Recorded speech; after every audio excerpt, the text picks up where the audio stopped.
passionate about Cleveland sports. He's going in! Touchdown! Browns, Indians, Cavs, the Big Ten, and more. Cleveland is a city of champions once again! Andy and Jarid, Cleveland and beyond. A swing and a drive! To deep right! Here are your hosts, Andy Billman and Jarid Have. And we are live on Facebook and Twitter. Hello and welcome, Andy and Jarid, Cleveland and beyond. He's Andy Billman, I'm Jarid Watson, and this podcast is brought to you by Waiting for Next Year. Check them out, original Cleveland sports reporting at waitingfornextyear.com. Shout out to Craig over at WFNY. We were supposed to talk this evening, but some breaking news has changed our plans. So Craig and I will catch up at another point. Andy and I are obviously doing this show now. The coaching search is over, and the data has been collected and calculated, and Vikings offensive coordinator Kevin Stefanski, he's the one who's going to get the job that he didn't get the year before. And let's cue up the Welcome Back song. According to multiple sources, Andrew Berry is going to be the GM. No McDaniels, no Urban Meyer, no Tom Brady either. That was a funny rumor, wasn't it? We now embrace analytics all over again. Part 2 in Cleveland. The good news is it really can't get any worse than 1-31 in the Sashi Brown era, right? Well, want a break from the exhausting coaching search? We'll take a ride on the Cavs roller coaster. Slugs, apologies, and a 2-game winning streak, including a huge upset in Denver on Saturday night, winning by 8. We'll chat a little bit about the NFL playoffs that all of us have been glued to the TVs watching, undoubtedly. Andy celebrates a Purdue win over Sparty, and Ohio State basketball has hit the skids, and LSU Clemson. We'll get some thoughts on that. But first, let's all sit around and talk about our favorite moments when analytics has won an NFL game in a big spot. Your analytical, data-driven Cleveland Browns. Cleveland Browns. Well, it happened when the last time we did this podcast. I'm going to brag on myself, predictably ranked Stefanski and Andrew Berry, and lo and behold, here we are. It's going to be Stefanski and Andrew Berry walking in the door here in about, I would say probably by Tuesday or Wednesday this week. Yeah. SIs are reported about Andrew Berry, so that's a foregone conclusion. For all those things I've been read about the guy for the Colts, Ed Dodds, you can forget that. It's going to be Berry, unless something strikingly different happens. So here we are, 368 days later after Freddie was hired on January 9th. Here we go on the 12th. He's not hired yet, but the rumor is out that Stefanski, who's, you teed up in the open, got the job. Look, here it is. I think sometimes you got to look forward. So I'm going to look forward after today. Today will be the venting post show. And so I'm going to vent for a while. Yeah. The pro personnel rules, all that stuff with Dorsey and players and football minded. Not that this isn't football minded, but, everybody can debate that for a different day. But the good old days of, old school football is out. Analytics is back in. Something that it clearly drives a pin in me is this analytic driven stats organization for 2 years won one game and really had a horrible 2-year run. Very, very hard as a fan. So we're bringing that back. I hope it goes better. The big thing about Stefanski, though, I know he did a nice job this year with the Vikings. He was with the Vikings his whole career. The big thing that gets to me with something like Stefanski is this. We really go back to the Freddie Kitchens situation again. He only had 1 year's only 1 year's no OC in the Viking system. He had a hard time. And by the way, the whole Kirk Cousins credit thing, he was the quarterback coach before the OC. So hard to give too much credit to, in my opinion, the Cousins situation, because he was there being the coach to Cousins, and that in 18 he stunk. Now this year Cousins really improved and he had a nice job. And here's the other thing that I've been reading a lot about the Vikings, is I did a deep dive on this, I had a feeling this is where it was going to go. If you read a lot of articles, some people really emphasize the key guy, Gary Kubiak. Kubiak was brought in the offseason.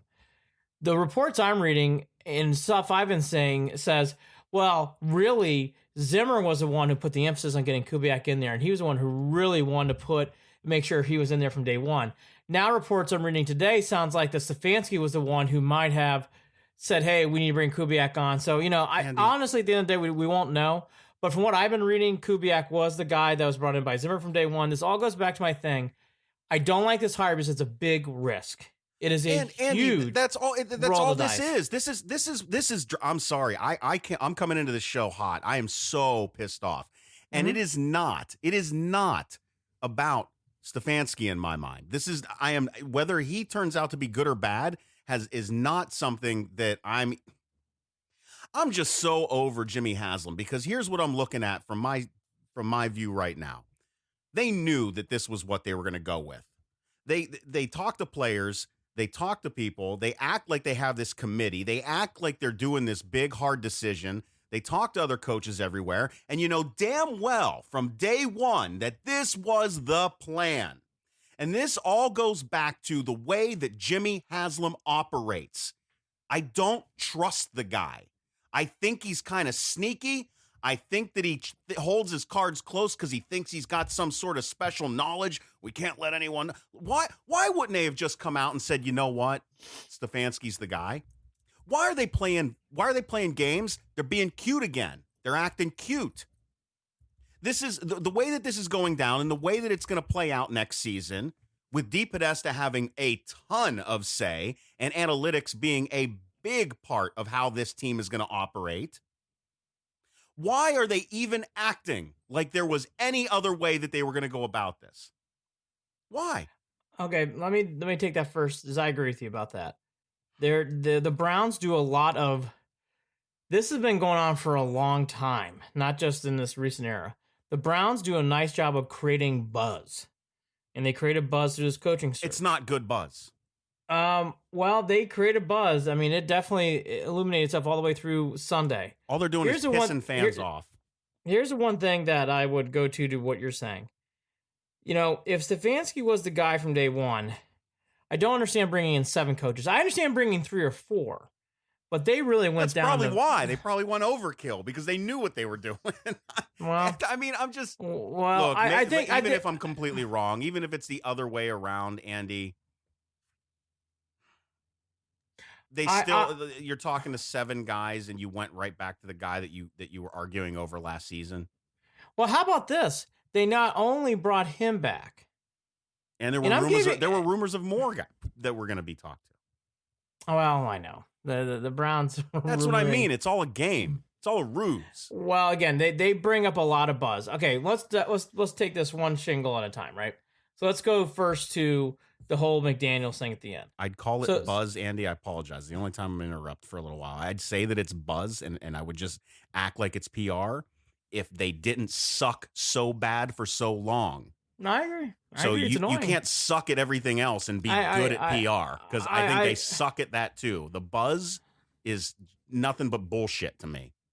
Anyways, obviously buzz, I'm pissed off tonight. Well, buzz is by the way, we are all very frustrated because, okay, there's so much here. The Browns it's frustrating because I think the Browns are limiting their scope of winning. If analytics really hits and it hits hard, I think the Browns can win big. Yeah. That's the only thing that excites me here. Like, I know because of what they're doing here and because they're going on such a narrow path that if the Browns hit, I think they could hit big. I just don't think they are going to hit. Exactly. I just think it's very, very limited, and you're really, really putting things in place where, yes, Stefanski's got a long track history of coaching in the NFL. Only one team, though. You're really bringing in people who are analytic, stat-minded. Why not bring in people who are pro personnel and analytics stat-minded? Not in this team. This team cannot handle that. And by the way, Dorsey couldn't handle that either. Dorsey's shut out all those analytics people, and now we're going back to reverse. Now we can't. No one can play in the sandbags nicely in Cleveland. Okay, all that to be said. It just bothers me about this hire again is it's such a huge risk. I agree with Jared.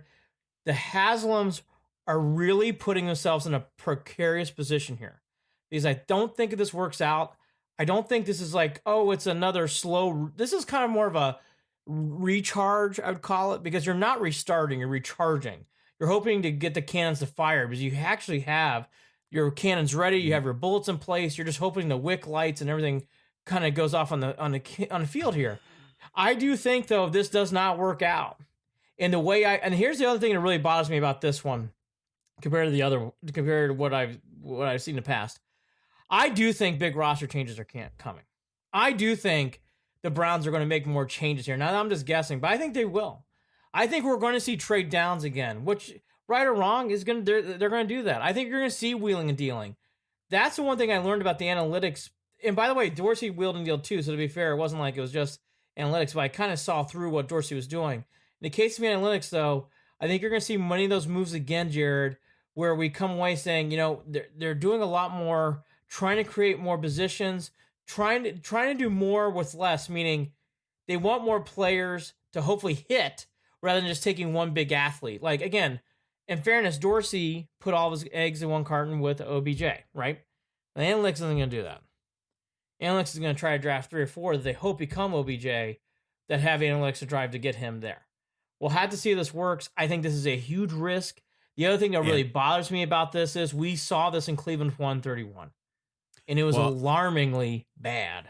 And I don't know why the Haslems... that's where it bothers me about the Haslems. Why is that getting a pass? I don't understand that. Andy, what I want to know is, you had your team. Your locker room said they want challenge. They want somebody who makes them better. They want somebody who works their asses. They want somebody who can come in and have their ear and their respect from day one. And what you're getting is a guy who has never had any experience as a head coach in the NFL. Come in here after 1 year as an OC, who is basically another Freddie Kitchens. Yeah. Who is 7 years younger than Freddie Kitchens. He looks a little bit older than me. He's younger than me, but he looks older than me. Sorry, Stefanski, but you do. To reports, according to Coach Zimmer, Kubiak got the credit for this offense this year. I don't know what Stefanski's done on the field yet. I'm still trying to find that out. Even better. Even better. That's why I don't like people to defend Stefanski like, well, the offense improved. Well, according to what I've been reading, according to what I understand from Coach Zimmer and his comments, sounds like Gary Kubiak had a lot to do with this. A lot.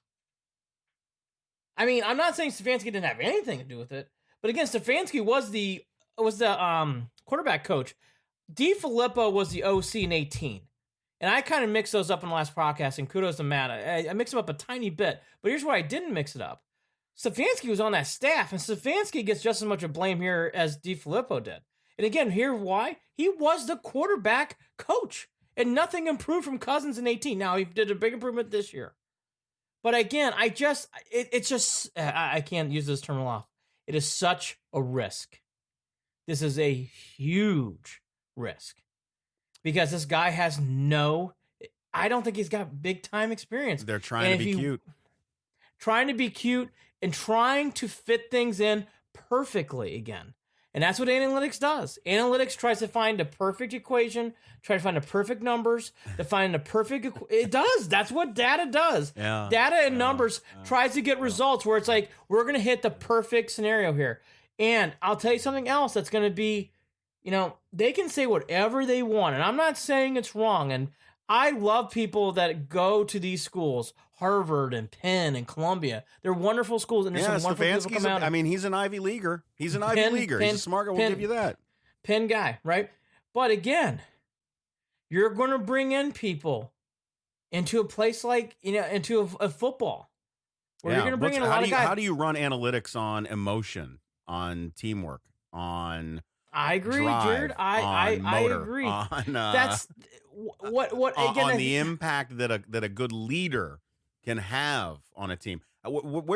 Because here's the deal, Andy. I study in a field that uses a lot. There's a lot of data. It's data driven. There's a lot of research involved in a field that I study, and we always acknowledge the fact that all that data in the world does not give us anywhere near all the answers that we need or are hoping for. Mm-hmm. And do you know why though, Andy? Do you know why? Do you know what it is? Do you know what it is that makes it so hard to use data in situations like that? Because you're dealing with human frickin' beings, not machines. These are human beings. These are people with emotions. You can run all the data in the world on a player and get him in here, and he goes through something difficult in his life. And all of a sudden, that data don't mean shit. Well, again, that data does not tell you how a team is going to gel. I just don't understand why it is being used so heavily in this situation. By the way, where's DePodesta going to be? Probably in California. Weird. And that's I've already done that rant. Weird. Listen to the last podcast. That makes no fucking sense. That's why I don't think any of this is going to work. I think the Browns are going to, I hope I'm wrong. Anyways, the other thing too that really adds on a flavor of icing to this whole shit pile is if you watch the 49ers and Vikings game, and from everything we've been hearing, sounds like Salah gave a wonderful interview too. Yeah. I mean, you took the second place. Sherman made his comment basically saying "shake my damn head," whatever about what the Browns move. He put that on Twitter. Again, the Browns always do things. We're smarter than and this is where I'm getting to. The Browns have been this for 7-10 years. We're smarter than everybody else. So did we take the team that beat the shit out of the Vikings? No, we took the other guy. And by the way, do we take Gary Kubiak with him? Nope, he's probably not going to come, but his son's going to come. Okay. So, I mean, we're doing things, we're doing things the hard way. The hardest way possible. Has anybody really worked with, by the way, here's, you know me, I found a quote from Brad Childress, who I do respect, coach in the league, coach for this, actually was head coach for the Vikings. The best thing about Stefanski is he can keep a cool head when everybody else is losing theirs. So, again, going back to Freddie's got courage and Stefanski's got a cool head. Again, the one thing that I've been reading about all these comments and listening to all this different stuff, I have not seen anything yet from Stefanski. It was like he elevated the team by doing this on the field.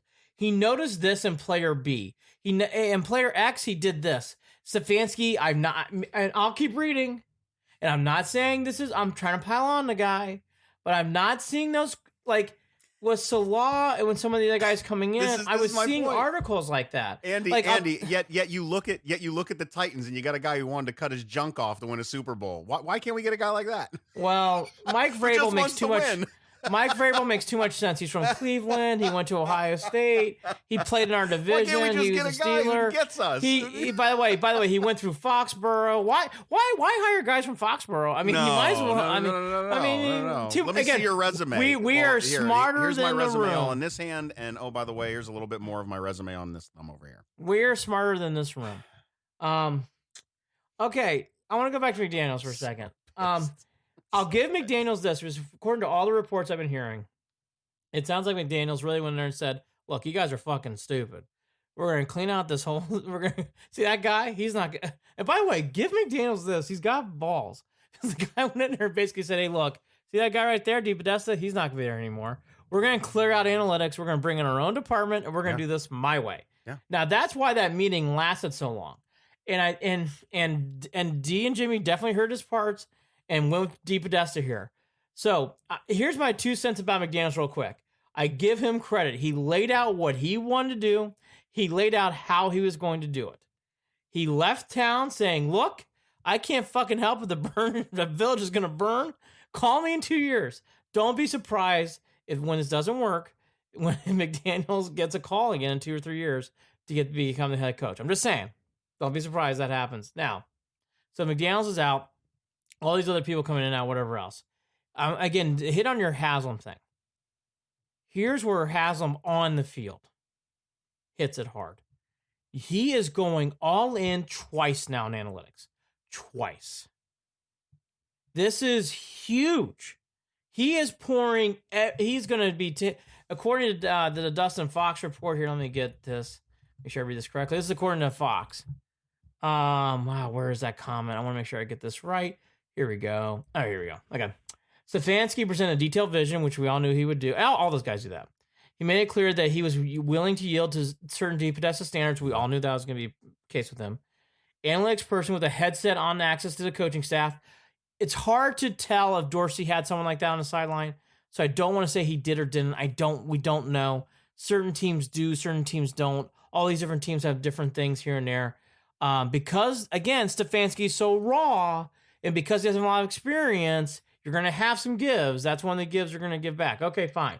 In addition to certain Haslem likes, such as hours-long Monday after owner-coach meetings, Again, not all teams do this. Certain ones do. You can guess Dallas is one of them, by the way. McCarthy's going to be sitting there with Jerry Jones certainly after every game too. Okay, so Haslem for the fandom, for the fans, for the NFL owners, he is really going all in on something that I think it could really backfire on him horribly.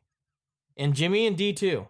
If this does not work, I don't think it's going to be a nice, we went 8-8 and we barely missed the wild card. I think it's going to be an epic collapse.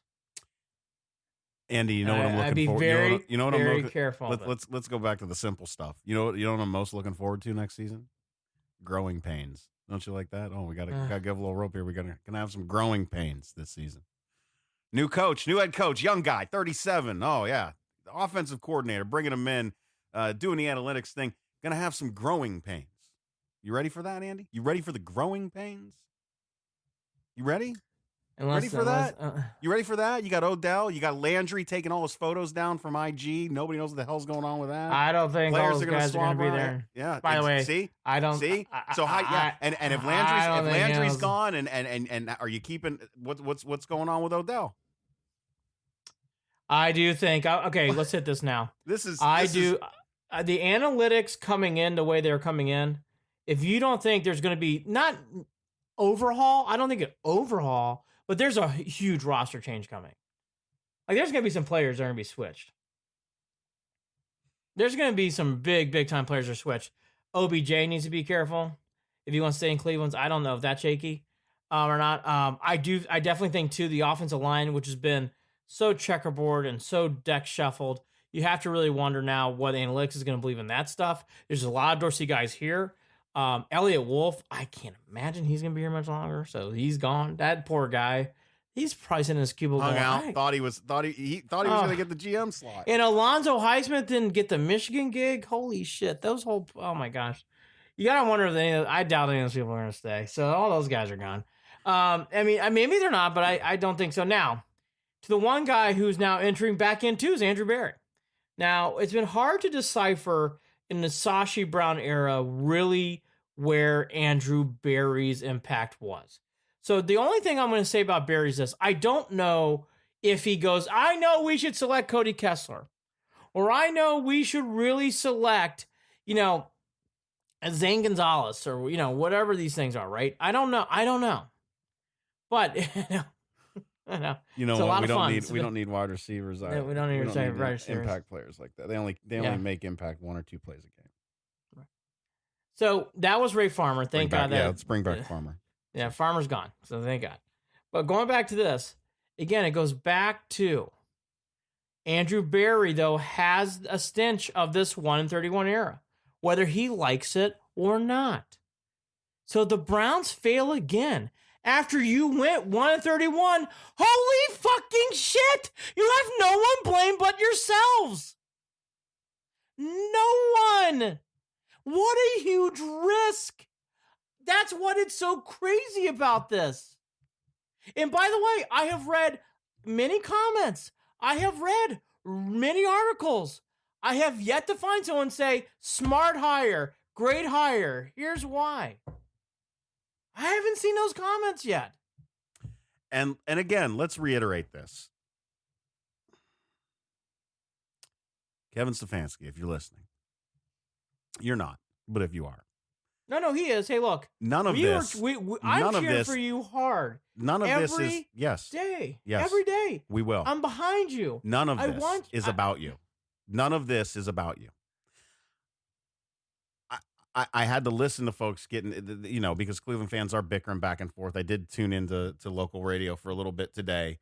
I didn't listen very much because there was only so much I could even take. I just couldn't. But this isn't an issue with Stefanski. My issue goes right back to the root of every problem that this team has had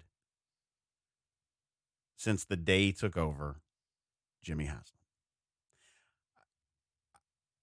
Smartest man in the room, smartest group of people in the room. Oh, DePodesta's so smart, smart.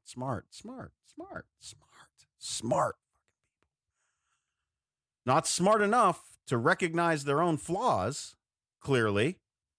Not smart enough to stop trying to be cute, apparently. That's the problem. So, again, right. This and is again, not, none of this issue is with Stefanski. If he comes in, you're right, Andy. If he comes in, if he can gel, he's got to, I mean, there's a lot on his plate here. Not only does he have to get that locker room to trust him and believe in him from the beginning, but he's got to keep those other guys happy too with the analytics stuff and deal with hey, this isn't about, hey, it's not about, listen, it's not about what we want or don't want. This is about what the numbers say, Andy. You hit it's about the what big the note. numbers say. You hit the big note. He's got to make a big peace offering. Because you ain't kidding. Because that is going to be one of the toughest meetings when his players come in there and be like, look, I know you've heard about this analytics stuff. Look, analytics is going to be great for us. And you're going to tell this to a bunch of players. And I would be looking at him like, shut the fuck up. Like, I don't if think I were him, I wouldn't even say it. all. I'd come in and I'd say, listen, I don't give a fuck who they bring in here. We're going to play football. That's what he needs to say. I don't want him championing analytics to the locker room. Don't do it. By the way, waste your fucking breath. By the way, the way they're building this is why it's not going to work. I hope I'm wrong. This is why it's not going to work. They're building this as they're doing somewhat of a rebuild. The Browns aren't rebuilding. Again, the Browns have a playoff-ready team. They need a couple of plug-and-play pieces. They're recharging. The Browns have a team. It's ready to go. It just needs a boost. It just needs a jolt. It just needs something to get past things. A leader, a head coach who can lead a football team. The way the Browns are doing this is they're kind of taking some steps back and reshuffling the deck. I can't imagine DePodesta and whoever else and Andrew Berry laying out all their tactics, agreeing with all these roster moves. There's no way. You're going to have to make some changes. Now, let's actually get to the biggest person in this room. It's number 6. Now, he has been quiet. Very quiet. I haven't even thought about him. So, I think this is, I mentioned this in the last podcast, so I'm not going to go off it. I think this is now all in on 6. And what I mean by that is, I don't think if he plays well, don't be surprised if he starts getting pushed back. Because this new group is not attached to Mayfield. That is John Dorsey. That is Rex Ryan. Love this hire. Hey, I am glad to hear that. And I hope Rex is white. And I will be, by the way, I am not stupid. I will be cheering hard for Stefanski. I want this team to do well. I don't want this team to do badly. And again, it's hard to tell what Andrew Berry really did in this organization when the Sashi Brown era. It's really hard to tell. He had some influence for sure. He did some things, but it's really hard to get into specifics what he did or did not do. Okay, so I don't mind a second chance at Andrew Berry. Stefanski, I think, is a huge risk. All right, anyway, all that to be said. I'm glad to hear Rex Ryan agrees with this hire. But again, it's all about 6. Now, if you bring in Kubiak's son, which I believe his name is Clint, let me make sure I got that right. What's his son's name? I want to make sure I got this right. Clint. If Clint comes in here and does the same thing to Baker as he did this year to, what's his name? Fucking guy who just played for the Vikings this year. He tore Kirk Cousins. If he does the same thing to Cousins as he did this year to Baker. I'm sorry, I left you hanging there, Andy. No, it's okay. Don't worry about it. I was like, you can't. He must not be talking about Cousins. No. He's talking about Cousins. If he does the same thing to Cousins as he does to Mayfield, that's a huge win. By the way, that is enticing. Now, again, here's what I find odd. Why is that did not happen with Stefanski as it did with Clint Kubiak? Now, here's the one. I got one shining bright positivity here. Maybe Stefanski is better at organizing and being an overall leader and letting people do their jobs, and he just observes and he makes adjustments in game and does all that stuff, and he keeps a cool head. That could be possible here. Meaning, like, if he takes Clint Kubiak, brings him in, and he helps out Baker Mayfield, if he puts people in positions to be successful, if he allows everything to go in there, yes, then I do think really all these things could be possible. But again, it's such a small window, Jared. It's such a very, very tiny window that I can't see this being, I just don't know. I can't see that being the only way. And again, for the Browns, what they're doing, in my opinion, it's something they're doing, this is something you do for a rebuild. Because again, now we're going back to our favorite discussion. Yeah, because you got to give Kevin Stefanski about 3 to 5 years to get his shit together. Yeah. And you've also got it, and you're also giving that power back over to DePodesta and those guys, and they're going to want to look at again, like Rob Brannon commented about spark chart drafting and looking at all the the analytics stuff that goes into everything, and getting guys that match those numbers that they're looking for, as opposed to looking at what you've got on the field right now, which is basically almost a nearly complete football team that just needs good leadership. So here's something that Joe Botta brings up, right? Says analytics don't work in pro football. I agree with Joe for some of it. I don't know about all of it, but some Joe's of it. a Facebook commenter, by the way. Yeah. So here's the thing that I do agree about Joe. Like, the way the Browns are and the way football is being played, there does come you just know at times where, especially in football, mental toughness, knowing how to get through a certain game. I think also durability is something that analytics doesn't really measure, and that's so huge in football. Also, I think, too, there's street smarts. I think there's football smarts. In baseball, I hate saying it, there is less of that because it's really a one-on-one matchup. It's the batter and it's the pitcher. There's one, and so I know what Joe's saying there, and he's right. I agree with Joe for the most part. The only little thing I do like about analytics is, hey, in the 4th or 5th or 6th round, if they can find something, you're looking for value. Yes. Value. I like that. That's where I like analytics coming in. By the way, if you want to bring in something, I do my fantasy drafting. By the way, absolutely. And that's where analytics comes into play. Well, hey, you want to tell me analytics about a quarterback plays well in the North compared to playing in the South, and we got these data? Hey, that's good. You know why? It's colder in the North. I want to see those stats. If that really brings up and shows certain things, that's a positive. But again, it's all about 6. And I do think 6's rope's gotten shorter with analytics, in my opinion, because this group is not attached to Mayfield. Dorsey was. You brought up a comment in the last podcast, and I didn't rebuttal, and I want to rebuttal to it now. Baker did not seem to defend Dorsey on the way out. Forget Kitchens. Let's talk. You brought this up, and I did a poor job. I want to talk about this now, though. Here's where Mayfield, though, really dug, not his own grave here, but I want to say he dug himself into this trap that he's in now. Because of that, and by the way, rightly or wrongly, I don't know. I don't know what's right or wrong, okay? I don't. But because he did not defend Dorsey publicly, and Dorsey really defended Mayfield all year long, so did Kitchens. You're now going to a new group. I'm telling you, if it goes 6-10 again, I don't think this group's gonna put up Mayfield too much longer. I think it's going to be, he's got 1 year to really prove himself with this group. And all this group has to say is like, hey, I didn't draft. Andrew Berry goes, nuts? Isn't that nuts to even think? But you're right. I've thought about it too. He's got with 1 this year. change, thinking about how quiet things have been. Yeah. And again, that's where this is such a huge year for him. He has got to prove everything. And by the way, he's going to be going and talking against a group that's very different minded than Kitchens and Dorsey. I mean, you're talking light years. So if he thought last year wasn't fun, I'm not saying this year won't be fun, but you're taking a very different approach to football this year. And I think you get 1 year. I think he gets 1 year. I think if he goes 6-10, he does this next year. I think the Browns are drafting a quarterback. I think it's going right back to ground zero. Rebuild. I do. I think it's going to go right back to what it was. Isn't that nuts? Isn't that nuts to even think, Andy? This Browns team's got 1 year to do this. 1. Because the way this team's positioned, all they have to tell is, hey, Jimmy, this is still Dorsey players. This is still Dorsey's team. Let's gut the whole fucking thing out. Andy, and for 2021, let's put in our players. Andy, not 2020, 2021, if the Browns do the same shit again. The players might want the same damn thing. The Browns, players might want the hell out of here. Okay, let's talk about this. We talk about buzz and perception. The buzz and perception right now in football again is the Browns are that weird team. Last year it was the fun, exciting team. Look, they didn't live up to expectations. So in fairness, even those expectations have been fucking nothing. But this year the expectations are weird, quirky, not sure what's really going on there. Weird vibe. They're going against the grain.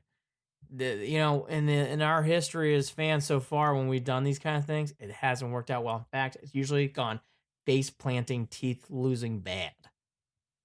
And I think it's going to happen again. I hope I'm wrong. I think it's going to go bad. I just do. I think it's going to go really bad. I think the Haslems, if it does, oh my God, I think it's going to be a epic collapse. That makes tens of thousands of us. And that's why, again, like, I've been waiting, and maybe I haven't seen it yet. I'm glad to hear Rex Ryan give it a good thumbs up. I need someone to say that. It's good to have one. I don't give a shit what Rex Ryan thinks, though. I don't. No. I'm not saying that. I'm just saying I need something. I need anybody to be like, love this hire. Think it's great. Something. Glad to hear Rex say it. That's good.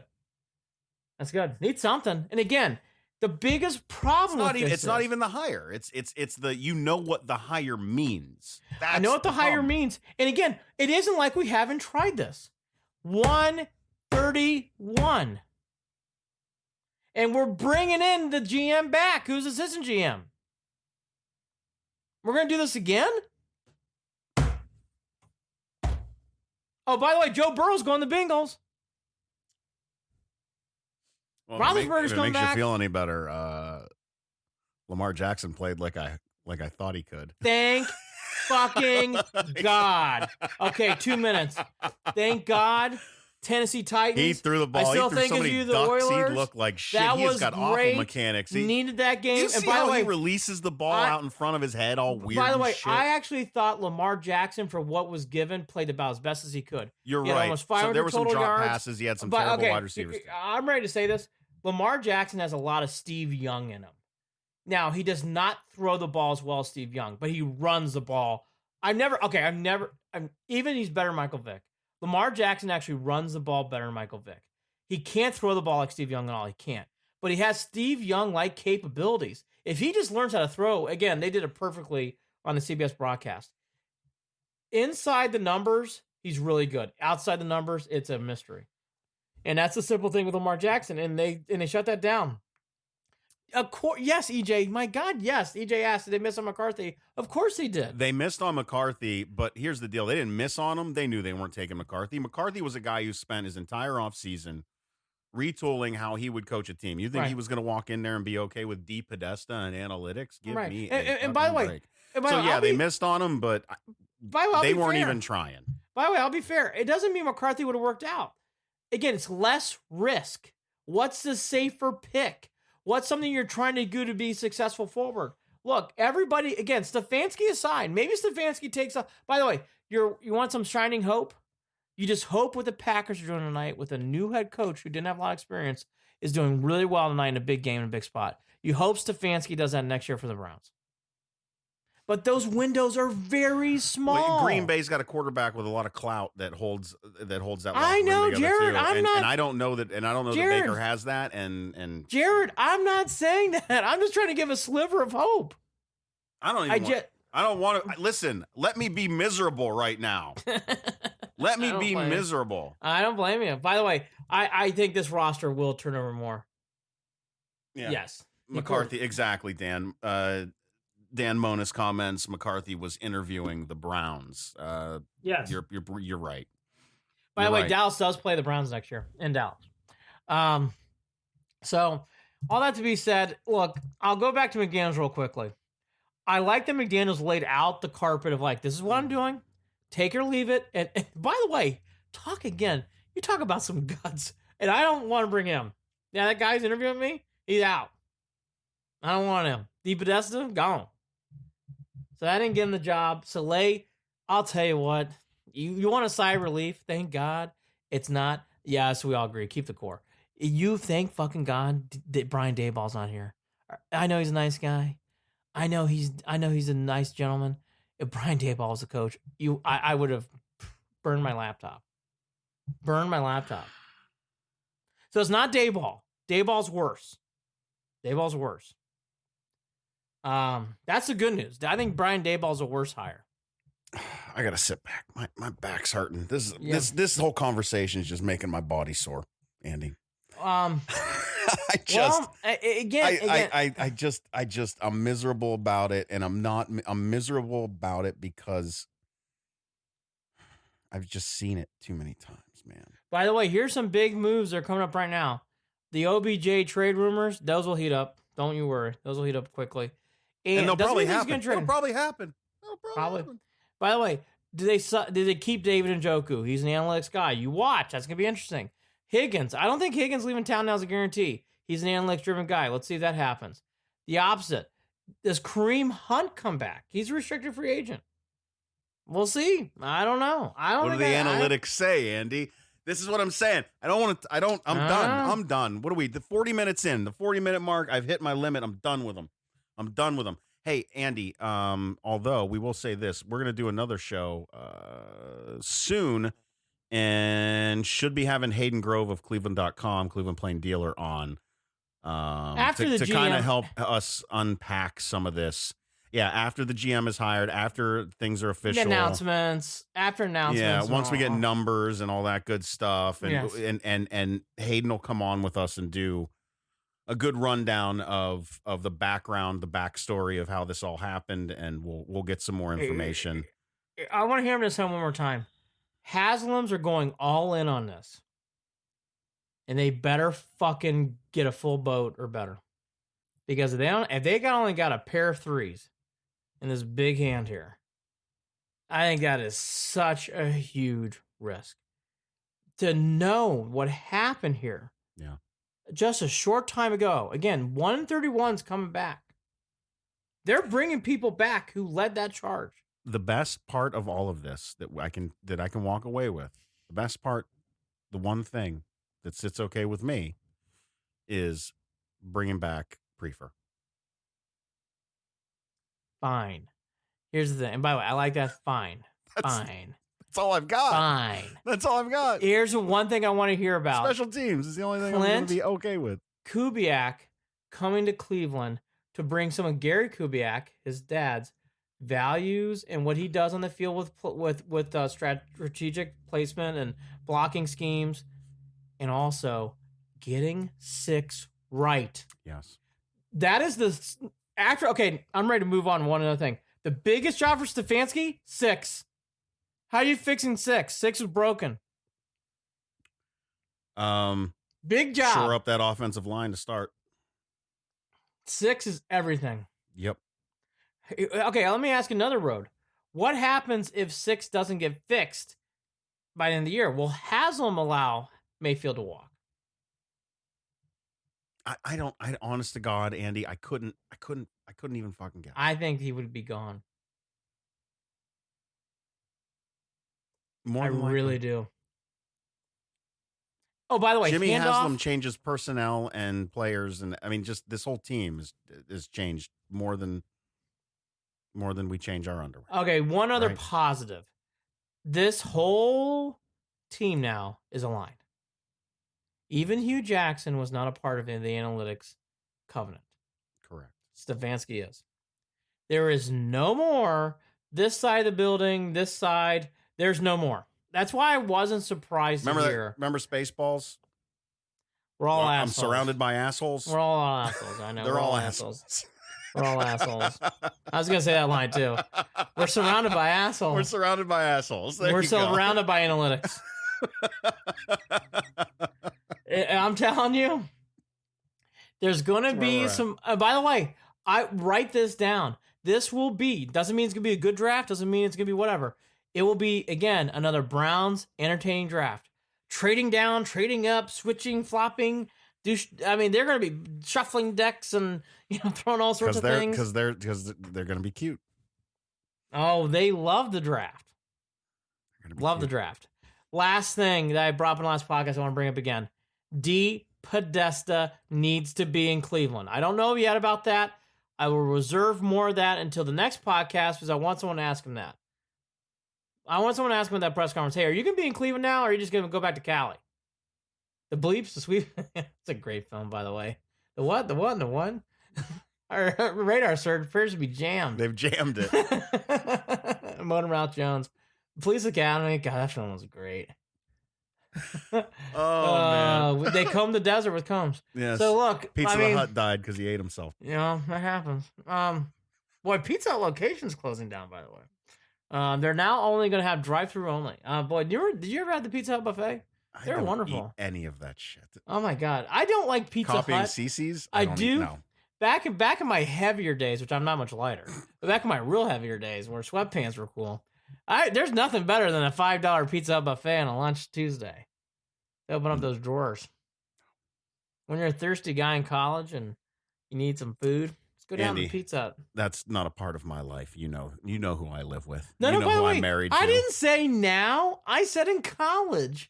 I don't eat a Pizza Hut buffet now. I'm still slugging through dry January, let alone eating pizza. I did not slug through dry January on Thursday. I think I tipped that cup over and a little bit more than that. Congratulations. It's worth every nickel and dime. There's this great bar in New Haven called Barcade where you can play old school video games while you drink. Oh yeah. We've got there's a Crabtown USA over here in Maryland, right down the street. Got my ass kicked by a young lady at Frogger, but it was worth every nickel and dime. Great night. Anyways, as I was watching Purdue play Michigan. All right, so here's the final things about this. We'll hear more about this. We need to get a third voice in here. So I've already pre-upped. I don't think it's going to be very different, but we'll get a third voice. Again, if you want some positives, everybody's aligned. I will say, I know enough about life. If this hits, I think this could hit big. But I also know, with things like this, it's easy to say, you know what, Baker Mayfield isn't quite working out. OBJ, he's not my guy. Yeah. You know what? I like Nick Chubb, but I don't need Nick Chubb. Be gone. Like, you're going to see things like this happening in Cleveland again with the roster. I think there's going to be more changes than less. Yeah. And by the way,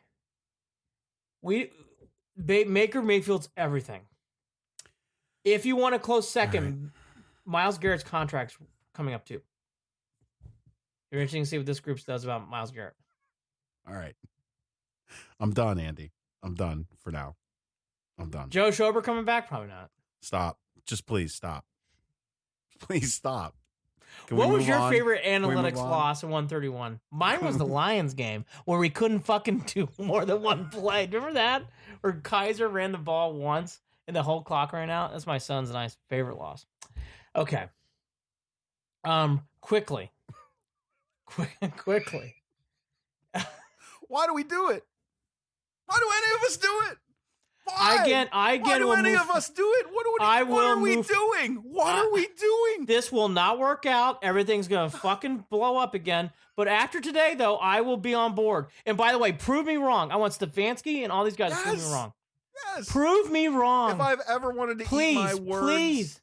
Please. It's this. Shut me up.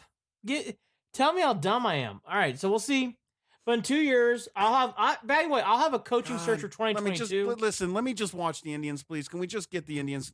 How about the Cavs? Yeah, okay. I should just watch the Cavs too. So we'll do more in the Browns middle of the week. Quickly on the Cavs. Cleveland Cavaliers. Because we didn't touch upon it, everybody knows about the Beeline story now. I give this team credit and I give Beeline a lot of credit. Yeah. Because this could have been the elf. This could have been the time in a coach's career where everybody jumps ship, where everybody's in a mutiny. Yeah, what did I tell you last episode, Andy? I said, watch what the locker room does, and that'll tell you whether we got to worry about them. Correct. And by the way, yes, and you told me that on the phone. And they can, I forgot we haven't done a show. We have not done a podcast in a while.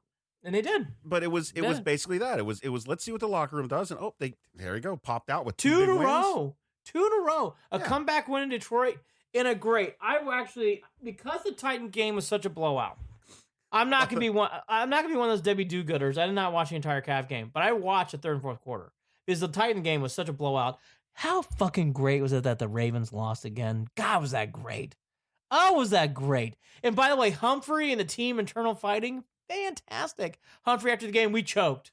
After the game, he clarified today. No, we choked. I'm not getting off those comments. Well, like I said on Facebook, any day that a Harbaugh loses is a good day. Oh, it's a winner. The winner. It makes me so happy. These comments, by the way, podcast listeners, if you get on the Facebook and watch the live show, I'm laughing my ass off because everyone's still hooked on the Spaceballs comments. Oh, they're great. Yeah. I wish I was on Facebook to read them. We can't stop now. Oh, we have to slow down first. Ludicrous speed. We've never gone that fast before. I out of order. Fuck, even nothing in the future really works. I see your Schwartz is as big as mine. Let's see if you know how to use it. The ring. This is switch from a Cleveland sports podcast to a Mel Brooks podcast. Oh my God. By the way, Prince of Thieves is a hidden gem. I love that film too. Blinken's a wonderful character in the next film. Oh my gosh, Blazing Saddles. Okay, all right. Cavs though. Here's the one thing to take out of. I did comment on this. I'm gonna give myself a little credit.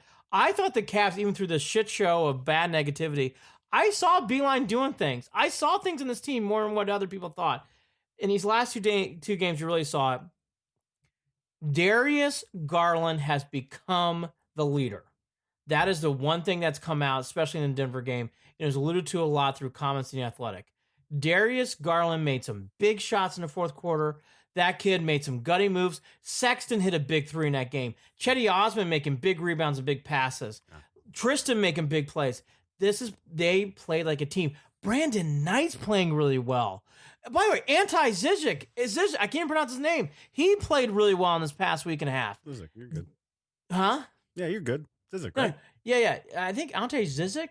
Yeah. He's playing well. The Cavs are slowly playing better. And by the way, they aren't winning games against the Atlanta Hawks in Denver against a team that was currently in third position in the West to win in Denver by 8, up 17. I know they lost the lead to win that game, Jared. That is a great NBA win. Yeah. The Nuggets poured it on. They were trying to win that game late, and the Cavs really stuck it out and played well. Here's the other thing about the Cavs, too. As this goes along, and as this train continues, are they going to keep Tristan Thompson next year? And what are they going to do about Love will always be in the background. All that to be said, Darius Garland has proven himself to be the moneymaker and big shot guy in his team.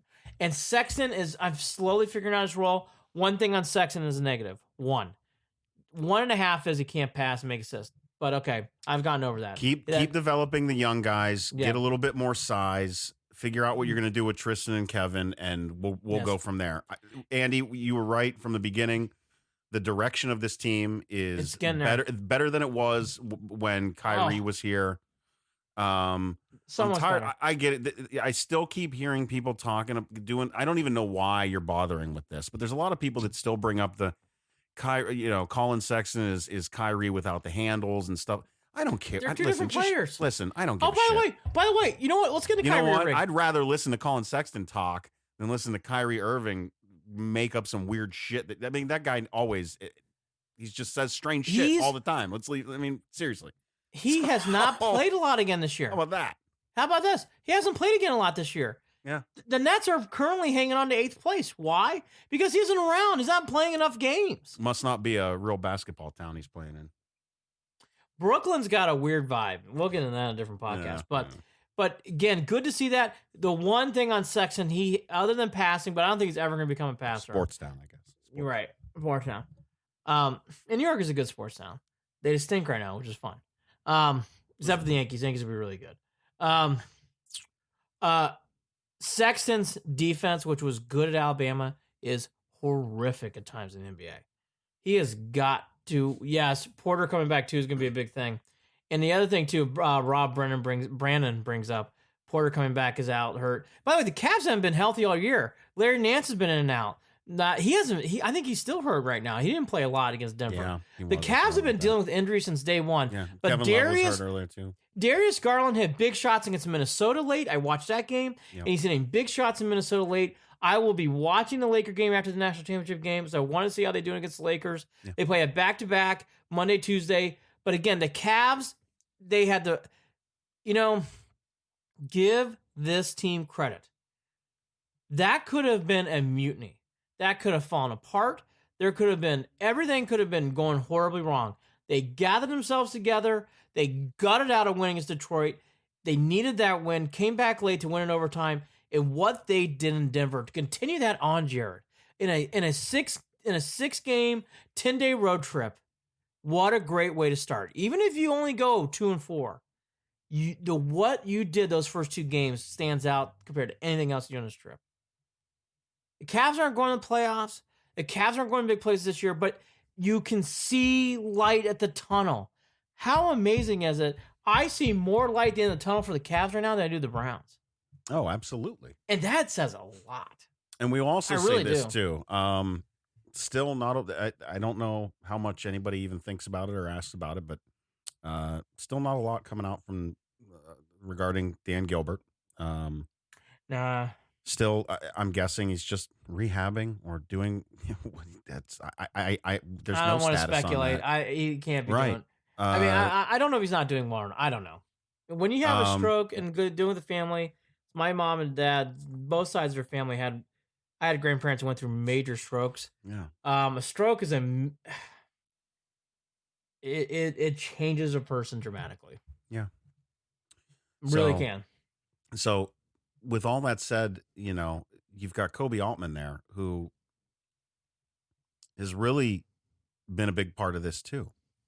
He's gotten keeping all of this together. So, hey, kudos to him. Kudos to Beeline. Again, that could have been, and kudos to the players. Yes. This could have been a mutiny. Could have easily. This could have gone so wrong. Kudos to the players. Kudos to Beeline. Lots of kudos buy-in. To Kobe Altman. I more and more watch the Cavs and more love them. And I know people like to shit on them and watch them get blown out against Lakers and Clippers. And everybody will shit on them again. I do think the Cavs are building small things. They're going to have to get bigger. They're going to have to do some other things to get to where they need to be. But hey, I see things going along the right way. And everybody is aligned right now with the Cavs. Unlike the Browns, which is good to see. Okay, I'll do my 30. I want to do my 30 seconds on. Are you good with the Cavs? Anything I'm else? done. I was just going to say the same thing. Let's jump into a national championship game. Do a quick. I don't know. You're gonna laugh. preview? I'm gonna do a quick left turn to West Lafayette. Then I'll go back. I loved how Purdue played today. All right, let me put my mic down. Go for it. It's all you. For the West Lafayette listener who's currently won, you can track your listeners, and there's one poor soul, guy or girl out there who listens to this. So this is for them. This is for you. This is my special love Purdue message. That fucking ruled today. How fucking great is it to watch Sparty come in there as 4.5-point favorites in the Mackey Arena and get their asses slapped by 29 points? It was fucking great. Great. It harms isn't even playing right now. Purdue's doing a nice job of again, similar to the Cavs. They milk out everything they can. Travion Williams, 35 and 20 against Michigan, played great again today. This kid Thompson, PJ's younger brother, is playing a lot better for Purdue. And the one thing I like about Purdue, they improve as the season goes on. They're doing that again. Painter's a genius. Okay, now you have my husband giggling like a little schoolgirl. Good. Well, you're welcome, Caitlin. And we hope to do that more in every podcast. We're here to make people laugh like school children here on a Sunday night. We laugh so we don't cry. That's right. Simple. That's right. Okay, now let's do one more. So now let's go down to LSU Clemson. Two statistics here to really stand out. One is the obvious one. Clemson is the returning national champs. Just want to mention that. People have forgotten that this week. Said it weeks ago. Just want to mention. Weeks ago. Just want to mention. Months ago. The unstoppable Alabama Crimson Tide. It wasn't competitive. Okay. All right. The other thing is, in Vegas, there are concerned people. Why? All of the bookmakers, all the casinos have 80 to 90% of people putting bets on LSU. It was originally at 3. It's now gone as much up to 6 to 6.5 now. Oh my gosh. Which is a huge jump. I haven't even looked. Huge jump. Everybody's on LSU. Joe Burrow's doing things with Kirk Herbstreit. Everybody's on LSU. I will warn LSU. And I like LSU in this game. This is teed up to go fucking wrong. This has everything to go teed up. I actually would take Clemson into points and LSU outright in the game. I think LSU is going to win this game. If it's not this game, this game is so souped up for LSU. It's in the Superdome. It's in New Orleans. It's in everything. It is paved the way. And by the way, to be fair to LSU, You're saying Clemson's getting 6? Clemson's getting 6.5. I would take Clemson. I would take Clemson too. I think Clemson can win this game. I don't know that I would have taken Clemson with 3.5, but I would jump all over Clemson. 6? Oh my God! You think Dabo Swinney's gonna get blown out? No way. No way. I love this game. As I love the Ohio State LSU game, I love this game. The big difference here, though, LSU has been the super team kind of even above Ohio State and Clemson all year. I still believe that way. But everybody experienced what I experienced as a Notre Dame fan last year. Clemson's got the ability in big spots to make big plays, and they hit home runs. And I think that's going to be a big thing in this game. And if I'm LSU, don't allow Clemson to have the ball late down one possession or less. Meaning if it's 7 or more points, I think you're okay. But if it's 7 or less with Clemson with the ball late, you better... Wrong quarterback. Wrong team. Score prediction. I really want to take Clemson. I really, really, really want to take Clemson. I know history has taught me when you don't trust a champion who's done this and who just came off a huge victory at Ohio State, that usually you get smacked. I mean, no one's giving anybody respect to Clemson. No one. But I do think it's the LSU carpet ride. 38-35 Tigers. LSU. Oh, we're like dead on. 35-31 LSU. Yeah. But I'll tell you, and I'm doing that. My 35-31 prediction is coming from a homer standpoint. I want to see Joe Burrow do it. Joe Burrow's a nice guy. He's going to the wrong fucking team in our division, but man, he's a nice guy. Whatever. How great is it that the Ravens lost? How great is that? That was nice. And they didn't even just like lose a little bit. Like they had their asses handed to them. Slapped. And you know what was even better is right before that game started, I had to leave and go out and get some stuff for my little birthday dinner that I had yesterday. Happy birthday. Thanks, brother. Had the crab legs and the delicious vegetables to go with it. By the way, what do we turn, 30, 31? Oh, sweet Jesus. No, I'm older than the Browns head coach. Anyway, my wife is 2 months younger than him. Anyway. Oh God. Son of a bitch. Damn it, Andy. Anyway, I go over there and everyone's going and getting their snacks and all their goodies to watch the game, and they're getting ready and they're all wearing their outfits, and I'm leaving, and the woman who's in the self-checkout line and just makes sure you got your receipt and everything and tells you goodbye is telling everybody, have fun watching the game tonight. Enjoy the game. Go Ravens. Have fun. And I just, I'm miserable. I'm just like, it's my birthday. This is what I got to deal with because I live outside of Baltimore. It's just disgusting. As Art Modell rumors swirl about him getting in the Hall of Fame, by the way. Oh, stop. I haven't. That'll be for the next podcast. We have not done that yet. I will say that for the next podcast. Oh, it was bad enough I had to watch Cower, and I dealt with that too. Anyway. Cower doesn't bother me. Isn't that weird? It didn't bother me that much, to be honest. Don't get bothered by only bothered me a touch, and I'll leave it at that. Mm-hmm. But I came home, and I'm like, you know what? I'll put the game on, because I didn't even know how much I wanted to. Man, it was beautiful. Oh, it was beautiful. Oh, it was beautiful. Ducks, make them throw the outside. It was everything Lamar Jackson was supposed to be this year, according to me. That, I will say, good. I'll say, as all of us Cleveland fans at 11:30 at night, we're going, shots on us. Roll, yeah. Titans, roll. Yeah, the old Oilers beat the old Browns last night. And by the way, now that that's gone, go Chiefs. Knock the Titans out. I don't want to see the Titans in the Super Bowl. Go Chiefs. Knock them out. I hate the old Oilers. Knock them out. The Tennessee did what they're supposed to do. They took care of the Ratbird. Now you may exit. And by the way, could the Browns have hired Vrabel? They didn't bring him in for an interview. He's too good. Is he analytics minded? You can shoot us an email, andyandjared@gmail.com, andyandjared@gmail.com. Follow us on Twitter @CLE&Beyond. It's @CLE&Beyond. We are a part of Waiting for Next Year. Check them out.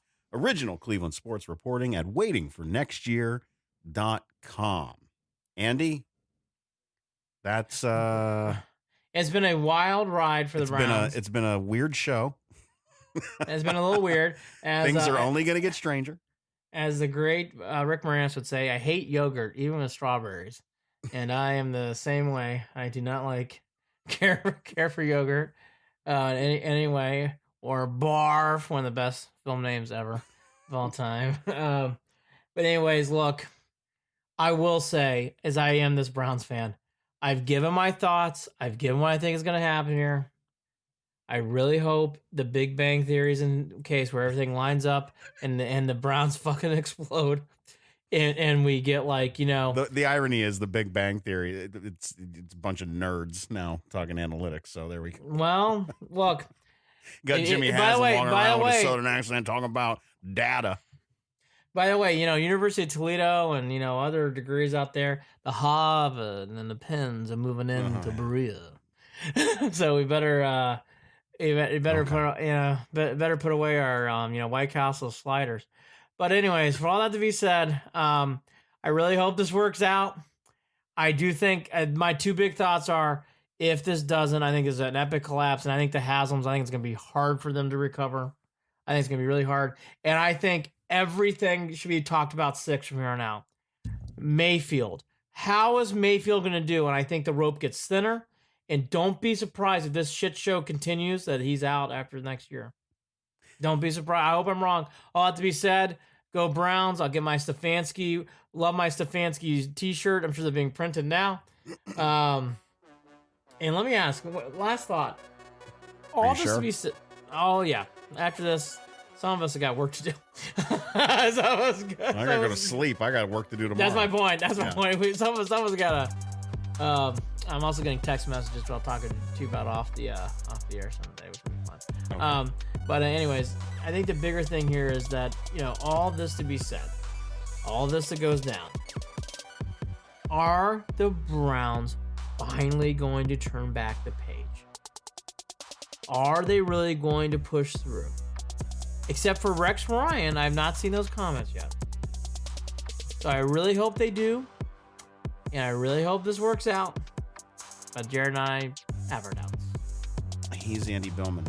I'm Jared Watson. Andy and Jared. Cleveland and beyond. Analytics 1-31. Take care. A flamethrower. Woo! The children are going to love this.